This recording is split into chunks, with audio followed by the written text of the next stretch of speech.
ଗରୁଡ଼ ପୁରାଣ ଭାଗ 17। ଭଗବାନ ବିଷ୍ଣୁ ନାରଦଙ୍କୁ ସାକ୍ଷାତ କରି ବୈକୁଣ୍ଠପୁର ସିଂହାସନ ଉପରେ ବସିଥାନ୍ତି। ଏହି ସମୟରେ ଗରୁଡ଼ ଆସି ସେଠାରେ ପ୍ରବେଶ ହେଲା। ଦୁଇ ହାତ ଯୋଡ଼ି ଭଗବାନ ବିଷ୍ଣୁଙ୍କୁ ପ୍ରଣିପାତ କରି କହିଲା, ହେ କମଳାର ବର, ଆତୁର ସମୟରେ ପାପୀମାନଙ୍କ ପାଇଁ ଦାନ ବିଷୟରେ ବହୁତ କଥା ଆପଣଙ୍କଠାରୁ ଶୁଣିଲି। ଆଉ କିଛି ଦାନ ଯଦି ଅଛି ମୋତେ କୁହନ୍ତୁ। ନାରାୟଣ ଅଳ୍ପ ହସି କହିଲେ, ହେ ଗରୁଡ଼, ତୁମର ଆଗ୍ରହ ଦେଖି ମୁଁ ଖୁସି ଅନୁଭବ କରୁଛି।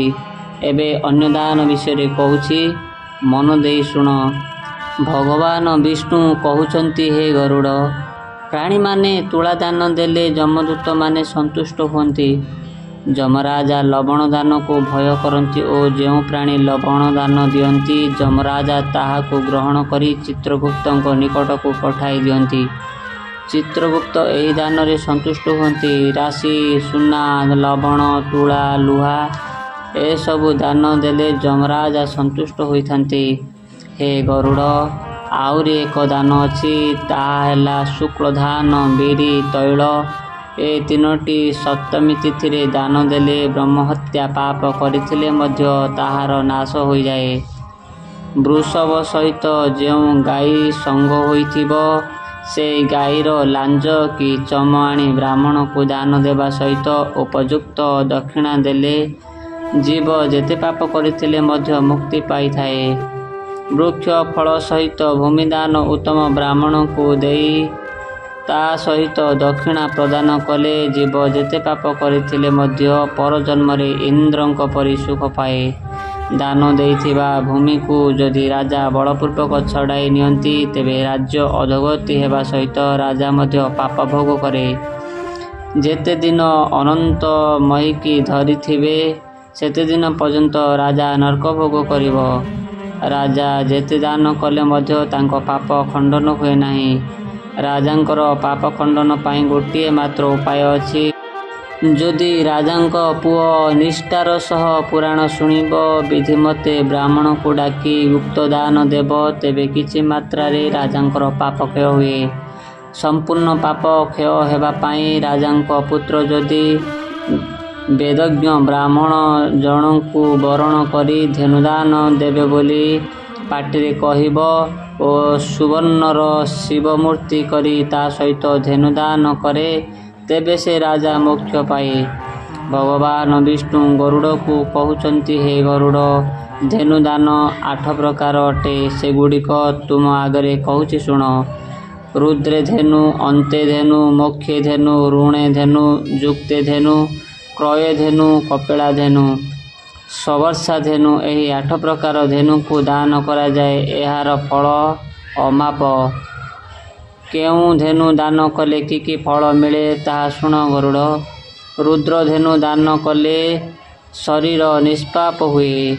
ଅନ୍ତ୍ୟ ଧେନୁ ଦାନ କଲେ ସର୍ବମୋକ୍ଷ ପାଏ। ଋଣେ ଧେନୁ ଦାନ କଲେ ଜନ୍ମ ଜନ୍ମ ସୁଖୀ। ମୋକ୍ଷ ଧେନୁରେ ଜୀବ ମୋକ୍ଷ ହୁଏ। କପିଳା ଧେନୁ ଦାନ କଲେ ଜୀବ ନିସ୍ତାର ପାଏ। ସବର୍ଷା ଧେନୁ ଦାନ କଲେ ବୈକୁଣ୍ଠ ପ୍ରାପ୍ତି ହୁଏ। ଏହି 8 ପ୍ରକାର ଧେନୁ ଦାନ ବିଷୟରେ ବ୍ରହ୍ମା କେବଳ ହିଁ ଜାଣିଛନ୍ତି। ହେ ଗରୁଡ଼, ଏହି 8 ଧେନୁ ଦାନର ବିଧାନ କ'ଣ ତାହା ଶୁଣ।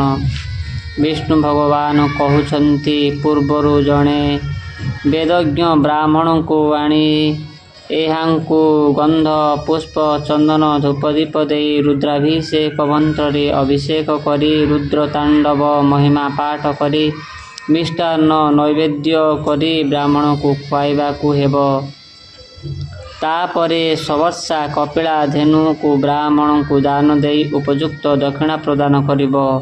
ନମଃ ରୁଦ୍ର କହି ବ୍ରାହ୍ମଣ ନିକଟରେ ଶରଣ ପଶିବ ଓ ଜୀବ କହିବ, ପାପମାନ ନାଶ ମୋର କର ସୁତୋଷ, ଶରଣ ପଶିବି ପାଦପଦ୍ମେ କରି ଆସ। ଏହି ଦାନ ଫଳେ ଅନ୍ତେ ମିଳେ ବହୁ ସୁଖ, କାଳଦଣ୍ଡ ଯମଦଣ୍ଡ ନ ହୋଇବ ଦୁଃଖ। ରୁଦ୍ରଧେନୁ ଦାନ ଏହିପରି କଲେ ନିଶ୍ଚିତ ଜୀବ ମୋକ୍ଷ ହୁଏ। ଏହା ପରେ ଋଣଧେନୁ ଦାନ। ଯେଉଁ ଜନ ପରଠାରୁ ଋଣ ଆଣି ଆଉ ସୁଝେ ନାହିଁ, ଶେଷ ସମୟରେ ଯମ ତାହାକୁ ସେହି ଧନ ମାଗିଥାଏ। जीव जमपुରରେ ଧନ କେଉଁଠୁ ପାଇବ ଯେ ଯମକୁ ଆଣିଦେବ। ଉପାୟ ଶୂନ୍ୟ ହୋଇ ଜୀବ ନର୍କ ଭୋଗ କରେ ସେହି ପ୍ରାଣୀ ପଶୁପକ୍ଷୀ ଯୋନିରେ ଜନ୍ମ ହୁଏ। ପୂର୍ବ ଋଣ ନ ସୁଝିବା ଯାଏ ସେ ସେମିତି ପଶୁପକ୍ଷୀ ଯୋନିରେ ଘୂରି ବୁଲୁଥାଏ। ଯଦି ତାହାର ପୁତ୍ର ଗୋଟିଏ କଳା ଗାଈ କିଣି ସେହି ଗାଈକୁ ବିରି ଘାସ ଖାଇବାକୁ ଦେବ, ଏହିପରି 7 ଦିନ ଗାଈକୁ ଖୁଆଇ ଦେଇ ସାରିବା ପରେ ଉତ୍ତମ ଦ୍ୱିଜ ଘରକୁ ଡାକି ଉପଯୁକ୍ତ ସମ୍ମାନ ଦେଇ ବ୍ରାହ୍ମଣକୁ ସନ୍ତୋଷ କରି ତା ହସ୍ତରେ କଳା ଗାଈକୁ ଦାନ ଦେଇ ଦକ୍ଷିଣା ପ୍ରଦାନ କଲେ ତାହାର ପିତା ମୋକ୍ଷ ପାଏ।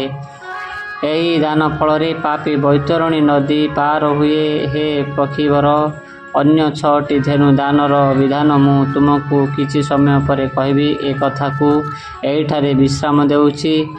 ଗରୁଡ଼ ଭଗବାନ ଶ୍ରୀବିଷ୍ଣୁଙ୍କୁ ପ୍ରଣିପାତ କଲା ଓ ଆକାଶ ମାର୍ଗରେ ଉଡ଼ିଗଲା।